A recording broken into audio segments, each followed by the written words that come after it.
Hey guys, you can call me Owlman. Welcome back to another episode of the Owl's Nest. So today we're reviewing the Aubrien archers. These guys came out in Wave 4 way back when. A very fun elf squad. We'll dive right into the card here. So they have a movement of 5, a range of 7, an attack of 2, and a defense of 2, and 1 life, all for 70 points. So, maybe a tad bit on the pricey side. Their attack and defense are a little below average, but their range is 7, which is nothing to sneeze at. Definitely solid range right there. Their special power is called Frenzy. After you take a turn with the Aubrien archers, roll the 20-sided die. If you roll a 16 or higher, you may take another turn with the Aubrien archers.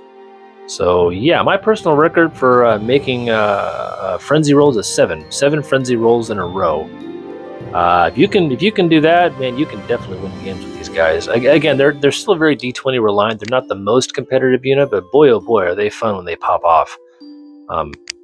Some units I like to pair them with are the Vanok Warlord, because he gives a +1 to their frenzy roll, D20 rolls, each time you use them, so it goes from a 25% chance to a 30% chance you'll get a frenzy with them. Plus Vanok Warlord is just a good solid hero all around. You can be decent endgame cleanup sometimes. And of course I love to pair them with Acolarh as well, the elf flag bearer for Ular.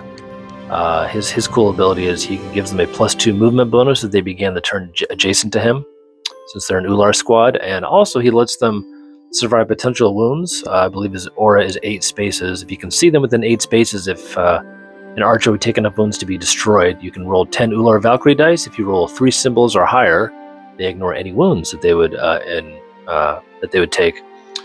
So yeah, personally, I like to run them as part of a theme team, usually with like Acolarh, Kyntela, Gwyn, Syvarris, a little filler, etc. Maybe 3 or 4 squads of these guys. Like I said before, not the most competitive, but then again, don't discount them. They're a little bit more finesse. You got to be careful with placement with these guys, because 2 defense is very weak. They can crumple pretty quickly if melee squads get too close to them. So always try to keep them at their max 7 range if possible. That's just a good tip in mind when playing range in general. Keep them at the max range. So yeah, that's about all I got for today on these guys. May as well give you guys a quick update on Fred here. Man, Fred.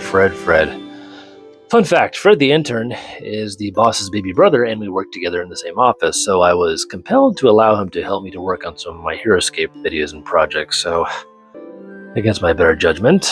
And the other day, Fred tried to impress the boss by upgrading some of the technology around the office.